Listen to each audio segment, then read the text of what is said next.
stop for a second and just talk about Kizami, our front hand attack. So our Kizami is based around a couple of things. We want to think about what we have to enable in our movement and in our stance to make our Kizami really strong. Okay? The first thing is relaxed front arm. We don't want to tighten it up and throw it with power. We want to be like somebody's pulling our arm straight forwards with a rope. Okay? So a great first drill, if we start from our stance, we get our hands out, all we do is pretend somebody's tied a rope around our wrist and it's pulling us forwards. So we look at our opponent, and we just get pulled. You actually do this when we're live and you tie a belt around somebody's wrist or you have a grabber belt and you just pull them forwards. Works great. Okay. The second thing is where's our chin? A lot of high-level kumite players still will have their chins high in the air. Get away with it because they're so fast. We want to practice some better protection in this. We want to have our chin down. So a great thing to practice, you just take your chin, reach it away from your arm. You're going to feel a lot of tightness right here. Versus if I put my chin down in front of my chest, now my arm actually gains a lot of reach because there's no tightness in this shoulder. Okay, so those are the two things. Reaching with relaxed arm, keeping our chin down. The third thing is having our legs work with us, not against us.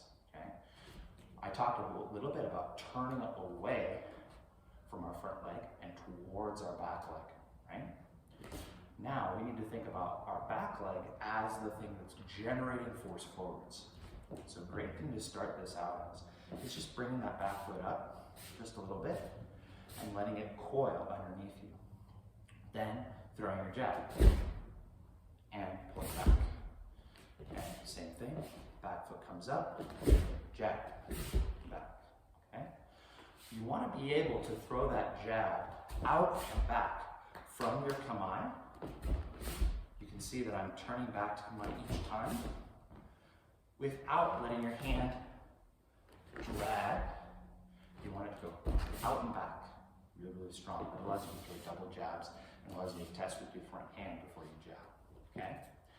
Now the fourth thing is allowing your back leg to press off with the most energy possible.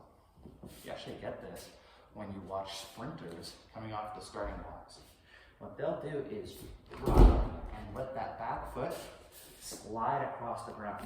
Okay? They're trying to get the most pressure they can from their driving leg. I want the same thing here. So I bring up my back foot. As I jab, I'm doing all of those things we've already talked about. I'll let my back foot slide across the ground. Okay?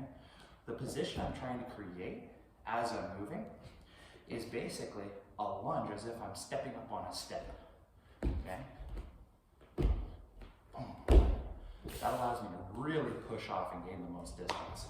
So the back foot comes up, and when I press, I slide that back foot. It doesn't turn at all.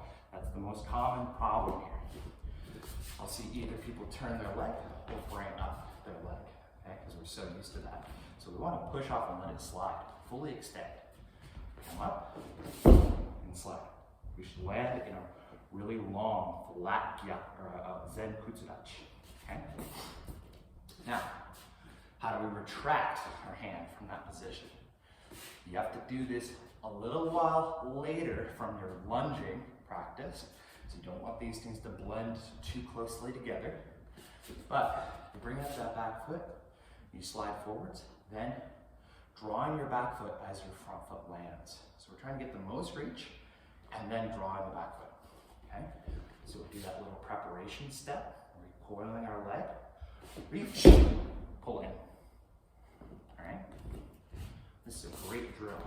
Just go in, reach, back. And that's when you pull in that leg. Okay?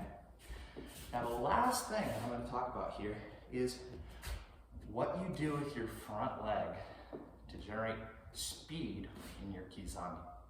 You'll hear good kumite fighters front foot stomp. What's the point of that? What we're doing here is we're trying to get coiling energy out of our hip and into our arm. So the way you can do that is with a little tiny extension of your front leg. This is a great thing to practice just from your normal stance, no step forwards.